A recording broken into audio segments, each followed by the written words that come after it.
Pedagang mencari barang yang hilang di pasar. Pola kalimat di atas sama dengan pola kalimat titik-titik. Oke, sobat, maaf ya. Jadi, kali ini kita akan membahas salah satu kompetensi yang diujikan di QSKD CPNS, yaitu pola kalimat. Ya, pola kalimat ini adalah salah satu kompetensi yang baru diujikan pada CPNS tahun 2023 di tahun lalu. Oke ya, untuk lebih jelasnya, untuk membahas soal ini, kita kembali baca soalnya. Pedagang mencari barang yang hilang di pasar untuk mengkonversi polanya. Apakah pola yang manakah sama dari opsi A sampai E? Kita analisis dulu menggunakan struktur komponen pada sebuah kalimat. Misalkan, kalau kita analisis, ya, pedagang. Pedagang ini adalah fungsinya sebagai subjek.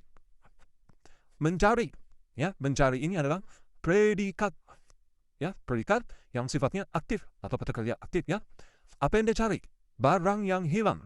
Ini bisa disebut sebagai objek. Di mana hilangnya? Di pasar. Ini bisa disebut dengan keterangan tempat, ya. Sehingga bisa kita simpulkan bahwa soal ini strukturnya adalah S, P, O, K. Nah, untuk mencari yang polanya sama dengan struktur pada soal ini, tinggal kita cek opsi jawaban A sampai E. Misalkan, kalau kita cek dari opsi A, dia bilang nelayan berlayar ke tengah laut.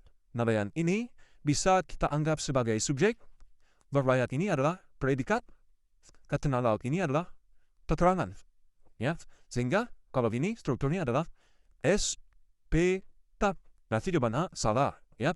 Kalau kita cek opsi jawaban B, mereka bekerja dengan sungguh-sungguh. Mereka ini bisa kita anggap sebagai subjek, bekerja ini sebagai predikat, dengan sungguh-sungguh ini bisa kita anggap sebagai pelengkap.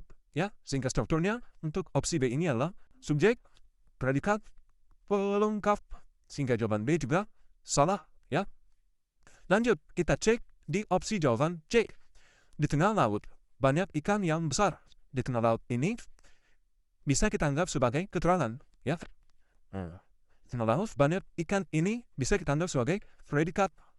Ya. Kalau ini, tapi sebenarnya tanpa kita cari struktur detailnya di opsi ini, di opsi C ini sudah pasti salah. Karena kenapa? Soalnya saja sudah SPOK, sementara di soal C ini sudah dimulai dari keterangan. Jadi sudah dinyatakan sudah fix salah, ya. Lanjut di opsi jawaban D. Hasil tangkapan dijual di pasar, ya. Hasil tangkapan ini bisa kita sebut sebagai subjek, dijual sebagai predikat, di pasar itu bisa kita sebut sebagai keterangan, ya. Dan sehingga strukturnya untuk opsi D ini adalah S, P, K. Berarti D ini juga salah, ya. Nah, terakhir kita ceknya di opsi jawaban E. Nelayan itu juga bisa kita anggap sebagai subjek, ya. Menggelar jualan. Menggelar jualan itu maksudnya menjual, ya. Itu bisa kita anggap sebagai predikat. Apa yang dia jual? Ikan. Itu adalah objek. Di pagi hari adalah keterangan tempat. Oleh karena itu, kalau kita tuliskan strukturnya, jadinya S, P, O, K. Ya, S, P, O, K. Oleh karena itu, jawabannya adalah E. Oke.